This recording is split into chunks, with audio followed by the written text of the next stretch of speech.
যে ফেরাউন অহংকার করে করে নস্বাত হয়ে গেছে, ধ্বংস হয়ে গেছে পৃথিবীর মানুষ। তাহলে প্রশ্ন জাগে, ফেরাউন যদি অহংকার করে থাকে তাহলে 400 বছর কেমনে রাজত্ব করলো?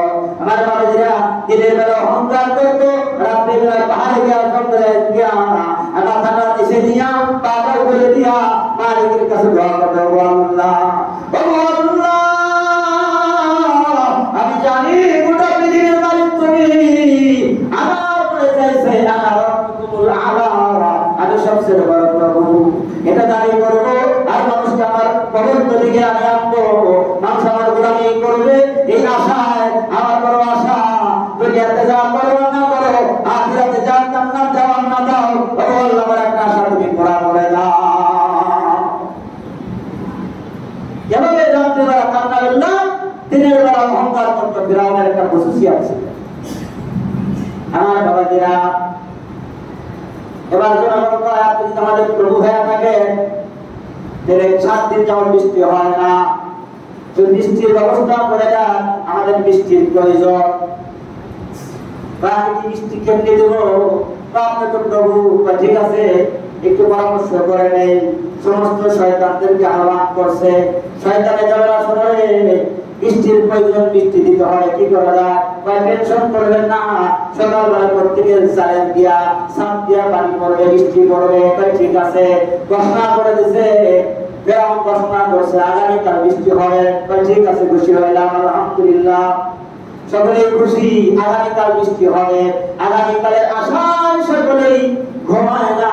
7 দিন যেমন বৃষ্টি হয় না, গরু ছাগলে কষ্ট করে, তারা কষ্ট করে, আমাদের কষ্ট হয়, এরকম ভাবে আগামীকাল যত বৃষ্টি হবে, আগামীকাল বৃষ্টি হবে, সকলেই বড় খুশি।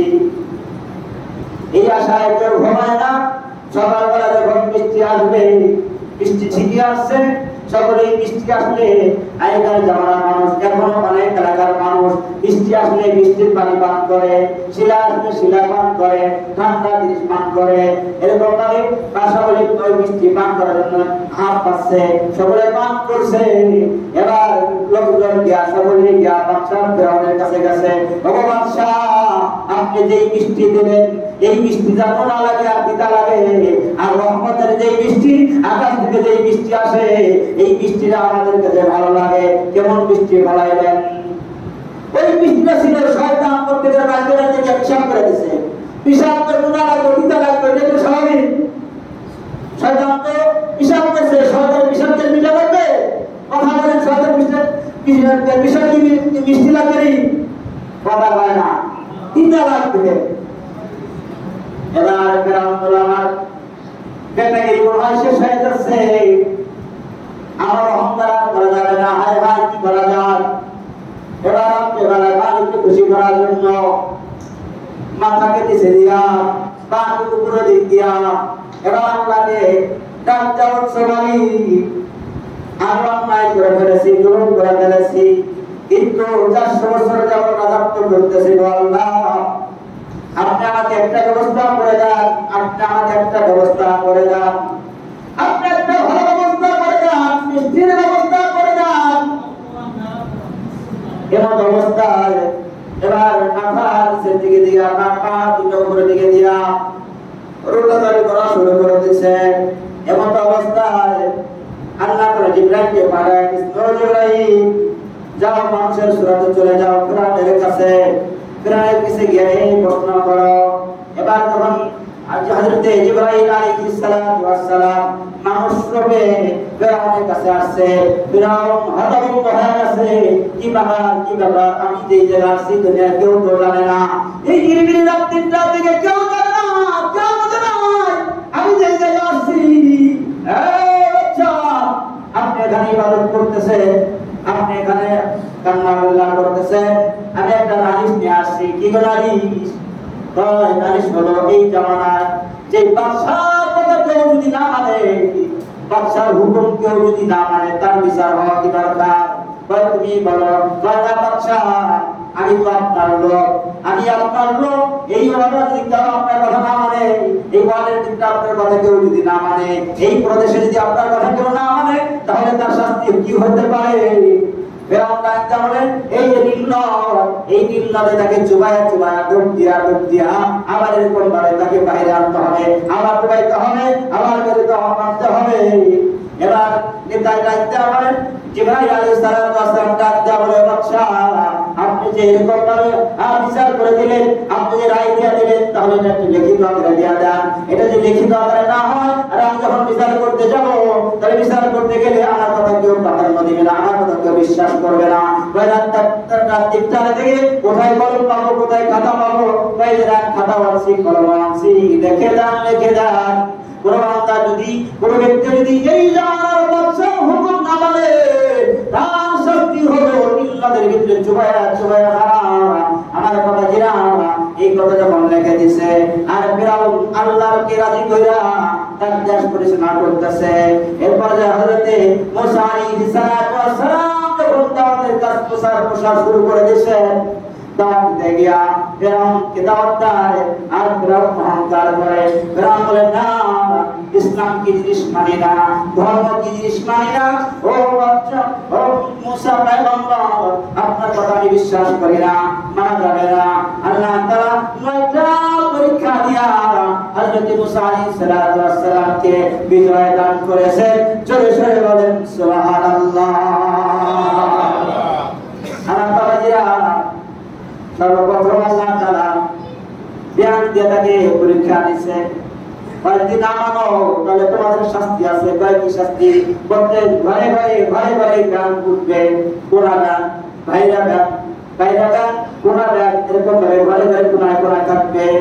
এরকম ধরনের কথা বা ইসলাম না মানলে আমি যে আল্লাহর পয়গম্বর, আল্লাহর পয়গম্বর তার দলিল কি, প্রমাণ কি?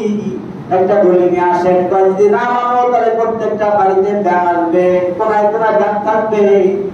ঠিক আছে, দেখি আপনার শাস্তি নিয়ে আসেন।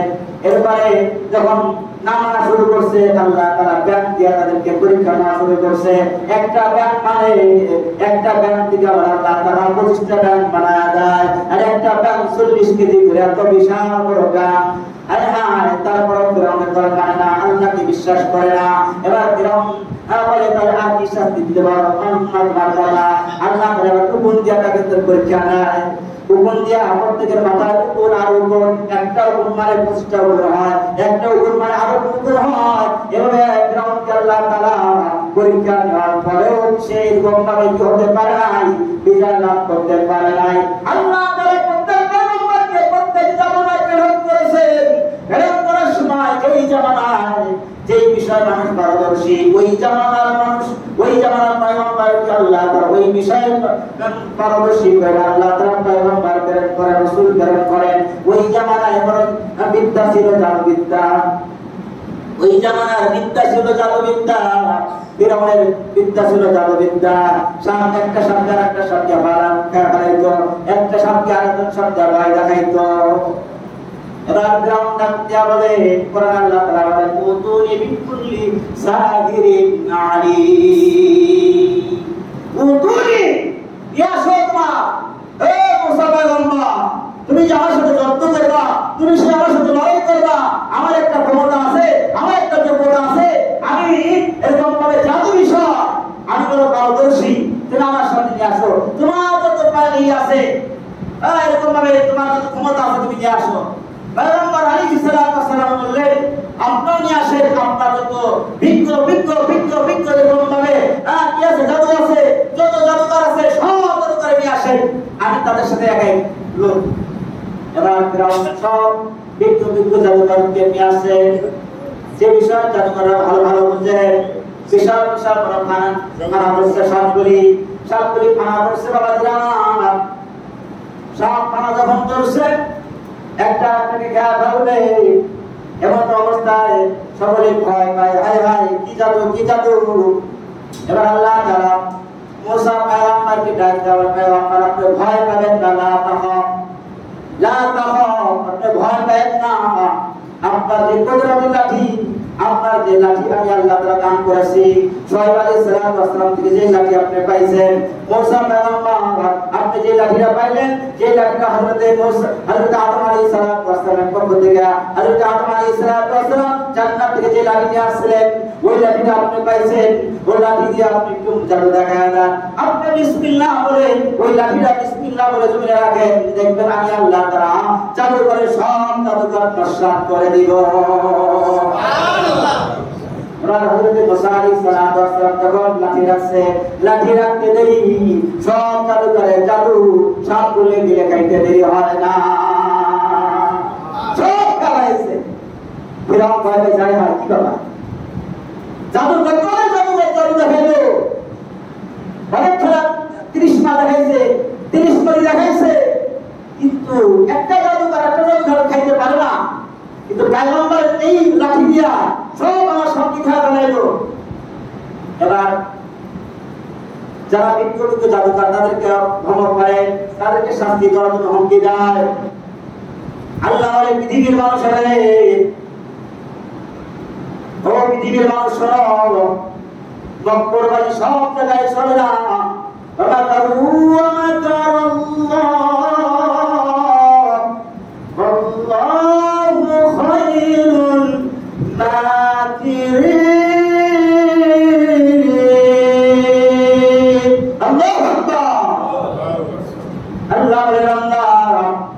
সব জায়গায় মক্কার বাড়ি চলে না, সব জায়গায় অহংকার চলে না। ও পৃথিবীর মানুষ, তোমরা যে অহংকার করেছো, এই অহংকার আমি আল্লাহর জন্য বানাই। আল কিবরিয়া রিদাই ওয়াল আজমা মিজারি, আল কিবরিয়া রিদাই অহংকার আমার চাদর, ওয়াল আজমা মিজারি আর বড় আমার লুঙ্গি। তারপর আল্লাহকে লুঙ্গি পরেনি, আল্লাহ এরকম ভাবে জুব্বা পরেনি, জামা পরেনি, পায় না।